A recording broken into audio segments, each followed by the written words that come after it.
Alright, we're going to talk about binomial and geometric random variables. So, back to Javier Baez and his average. We talked about this in the last chapter. His regular season betting average was 273. What is the probability he goes 8 for 20 in a series against the White Sox? Well, it's an and problem. Probability of getting a hit and hit and hit and hit and miss and miss and miss and so on. So he has 0.273 successes 8 times, and he has 1 minus that failures 12 times. That's how many times he gets out, whatever reason. And if we multiply that out, we get 0, 0, 0. I think we have 6 zeros. 6, 7, 2, 5, 3. That's really low. That doesn't seem very likely. Well, what we're missing is how many ways can he get 8 hits out of 20? That's what we need to figure out. So that's what we're going to learn. So binomial criteria. Experiment is done a fixed number of trials, n. Each trial is independent from one another. Each trial, the outcomes are either a success or failure. Just 2 outcomes, either yes or no. Probability of each outcome of success is the same for each trial, p. So here's an x is the number of successes when we get to that. Is the warm-up a binomial distribution? Well, let's look at it. Whoop. Is there a set number of trials? Yeah, there's 20 hits or 20 at-bats. Is each trial independent? Yeah, every time he goes up, he has the same probability of getting a hit or not getting a hit. Is each trial the outcome either success or failure? Yeah, he either gets a hit, he gets on base, or he doesn't. The probability of each outcome is the same for each trial? Yeah, it's batting average 273. So what is the binomial? All right. So arranging k successes in n trials. This is what they have on your formula sheet for the AP test. It says n over k. Now, I've also seen this as n choose k. Actually, I've seen it as n choose r. But n is the number of trials and k is the number of things that we're trying to arrange. Well, the formula is n factorial over k factorial times n minus k factorial, where n factorial, if you're not familiar, is all the integers up to n multiplied together. So 1 times 2 times 3 times 4 times all the way up to n minus 1 times n multiplied together. So how many ways out of 20 at-bats can Baez get hits? Well, using our formula, 20 choose 8, or 20 choose 8. We might have it written like that. 20 factorial over 8 factorial times 20 minus 8 factorial, which of course is 12 factorial. So let's put this into our calculator. Alright, so if we're using the 84, we need a lot of parentheses. So 20 factorial, 20, and then under math, if you go to probability, we have the factorial button. Divided by. Then we had 8 factorial times 12 factorial. And close up the parentheses. So 125,970 ways that he can get 8 hits out of 20. Thank goodness we didn't do that by hand.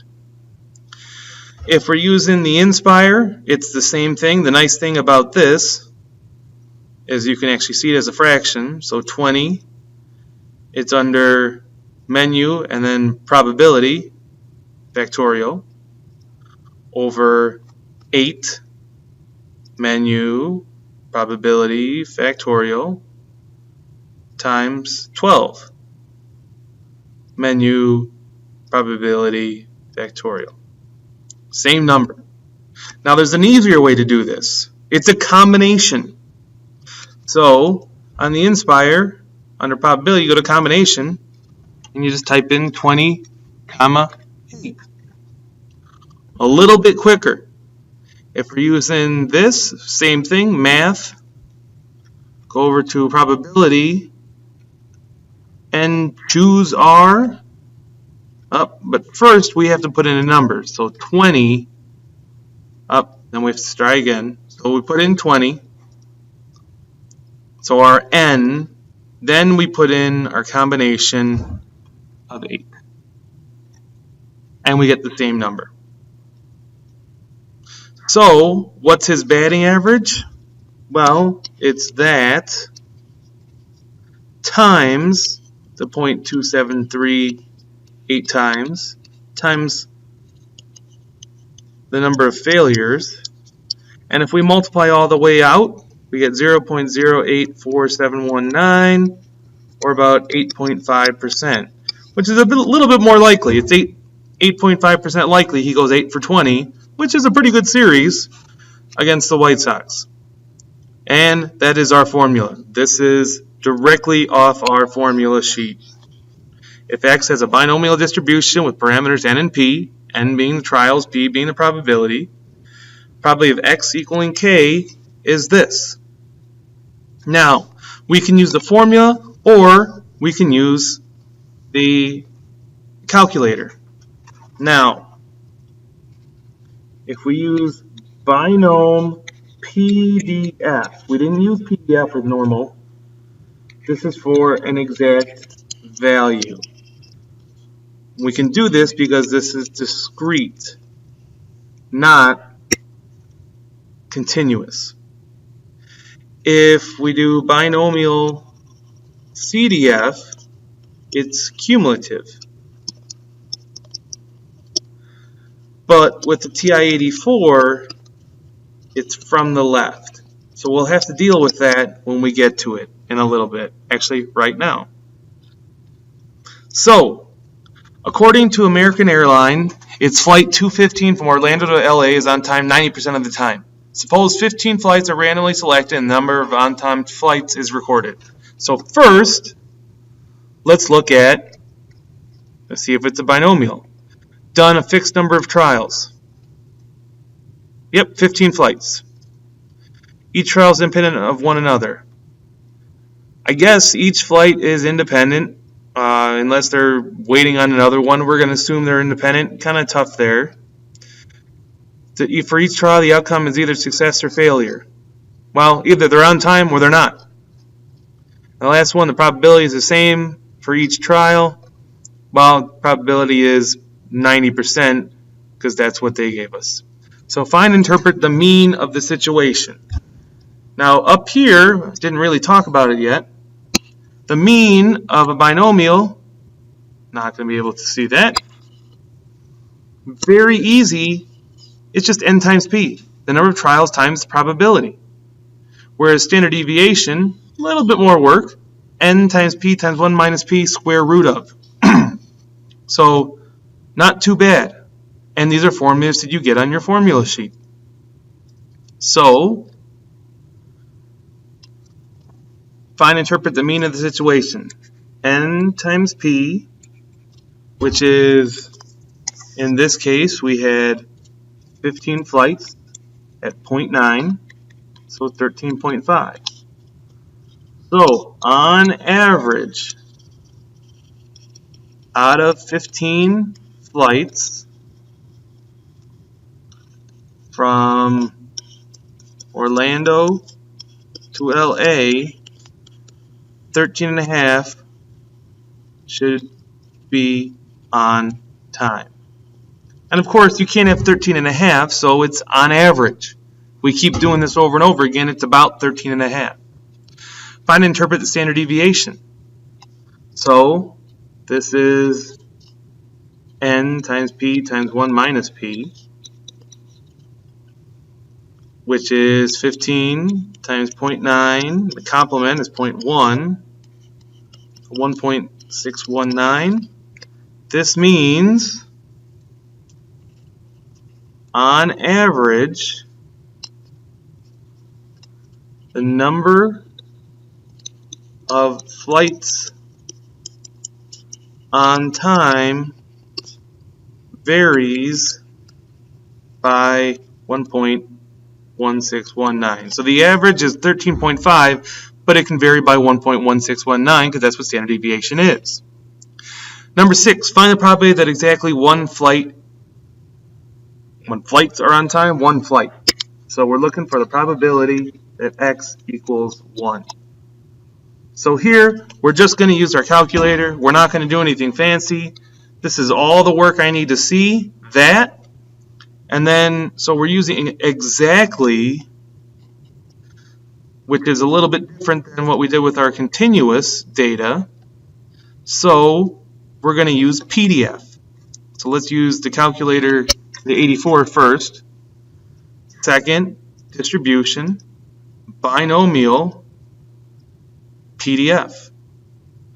So, again, probably most of you, it's going to prompt you for what you need, but first you want your n, which is 15, comma, our probability, 0.9, comma, x, and we want to know how, if one flight's on time, we hit 1.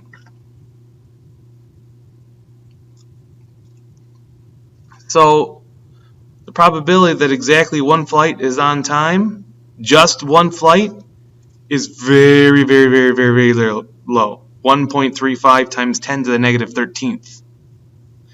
If we use the Inspire,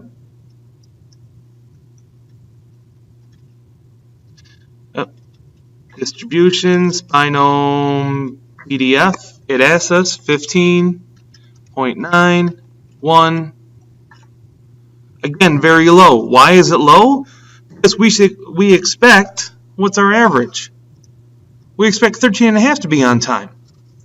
So this is pretty much 0. I'm going to say 0 because it's close enough. It's times 10 to the negative 13th, and it shouldn't happen because we should have 13.5 flights be on time. So very different than what we have here. All right, now here's where it gets different for the different calculators. Number 7, find the probability that at least 14 flights are on time. So that's probability of at least.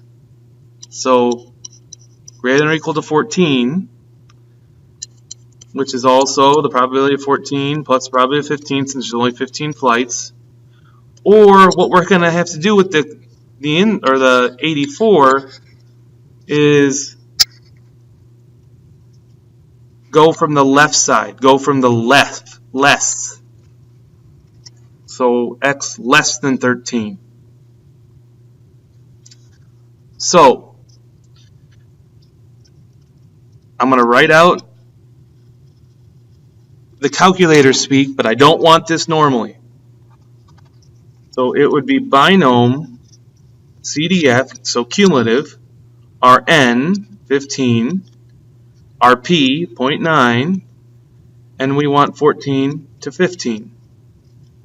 And it does matter if it's greater than or equal to, because this is discrete, it makes a difference.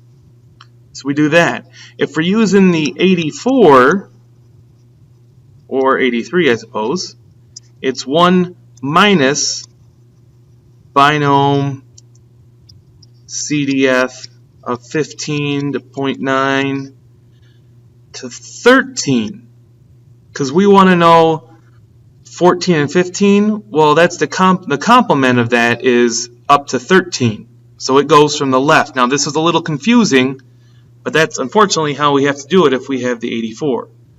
So let's see it in action in the Inspire. Probability, distributions, binomial CDF. So 15, 0.9, 14 to 15, 0.549043. Now if we use the calculator here, we have to do 1 minus.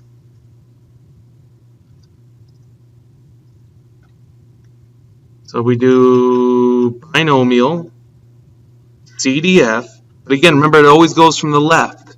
We need to get rid of the 13 flights that we don't want so we can get the 14 and 15 flights that we want. So 15, comma 0.9, comma 13, because that will include 13, and we got the same number. So a little bit different than probably what we're thinking, but that's unfortunately how it has to go. So what work do I want to see? You can write this, you can write this, you can write this, but you definitely need to write this. I don't want to see the calculator speak. Number 8, find the probability that fewer than 14 flight are on time. So probability that X, so not including 13, so it's just less than 13. Which is also the probability of X less than or equal to 12, including 12. So you can do it either way here. If we're using our the Inspire, so we want 12 or less, so 0, 12, oops, not 12, because of 14, so 13. So 0.450957. Now, because we're going from the left, we can use the binomial CDF here the normal way that we should. So binom CDF 15, comma 0.9, comma, and we do want to include that 12th one. Oh, no we don't. Sorry. Second entry. We want to include the 13. And there we go. So it's the same thing here.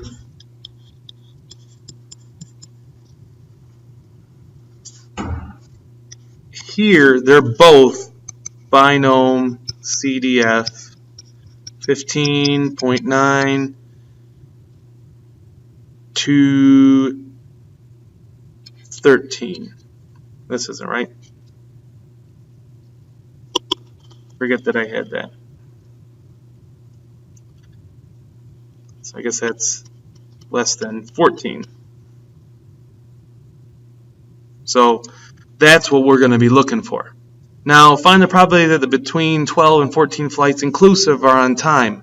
Now this again is going to be a pain in the butt for you TI and 84 and 83 users. So for the Inspire, it's pretty simple.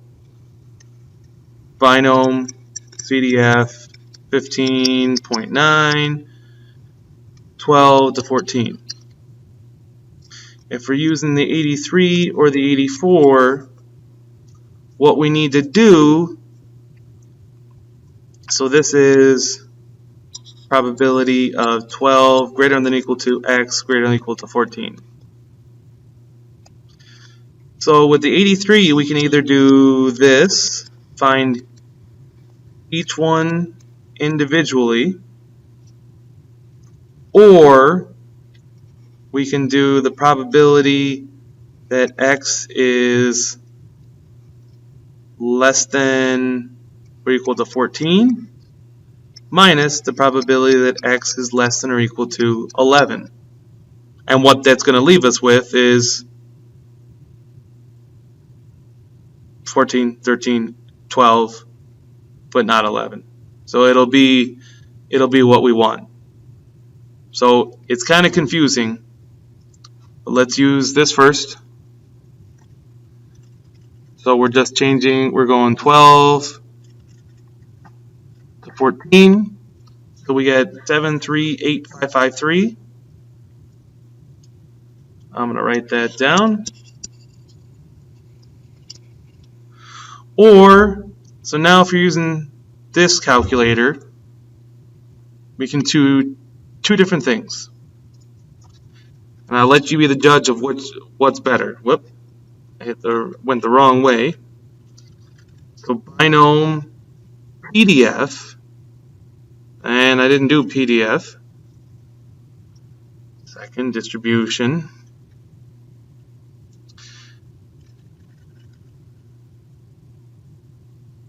So I can do it for 12, 13, and 14. So 15, comma, 0.9, comma, 12. Do second entry, change it to 13. Do second entry 14. And then do second answer, second, So we're going to have to type that in kind of individually, and that's kind of a pain in the butt. So add those three together. 0.1285054 plus 0.26895 plus 0.34315188868, and we get about the same thing. It's a little over because of rounding, but 7406, pretty close to 73853. Probably the best way is to do it this way. So this is what it's going to look like. Binom CDF, 15, our probability 0.9, and 14, minus the 11s. And we'll get the same number. So that's probably what we want to do. So I'm going to copy this, and I'm going to put this over here on the side so we can see what to do here. And we'll keep working with you, and we'll help you out. All right, geometric probability. We talked about this before. It's the number of trials that it takes to get a success in a situation. You keep going until you succeed. In the game of Monopoly, if you land in jail, you get out if you roll doubles, the same number on both dice. What is the probability that you roll 2 dice and get doubles? Well, 1, 1, 2, 2, 3, 3, 4, 4, 5, 5, and 6, 6. So there's 6 of them, and we know there's 36 options, so 6 out of 36, or 1 out of 6. So what is the probability that Mr. Upjohn lands in jail and takes 10 tries to get out of jail? Well, it's an and problem. The probability that I fail, and I fail, and I fail, and I fail, all the way till, and I get out on the 10th try. So we've done this before. There is 1 success, and the failures, 1 minus 1 over 6, there's 9 of them. So I multiply that, I get 0.323. There's about 3.23% chance that I get out of jail, which isn't true because I played last week and I did not get out of jail ever. And here's our formula. 1 minus p, so the failure, which is the 5 over 6, to the k minus 1, so 10 minus 1, times the p, 1 over 6. So that's our probability. Now, the expected value, the mean of this, is just 1 over the probability. So on average, how many rolls should it take to get out of jail in Monopoly? Well, our expected value, our mean, is 1 over the probability that we get doubles. Well, the probability we get doubles is 1 over 6. 1 divided by 1 over 6, same thing as 1 times 6, so 6. So on average, it should take 6 rolls to get out of jail in Monopoly. Only Monopoly. Getting out of jail a different way? I don't know. I don't know what to tell you there.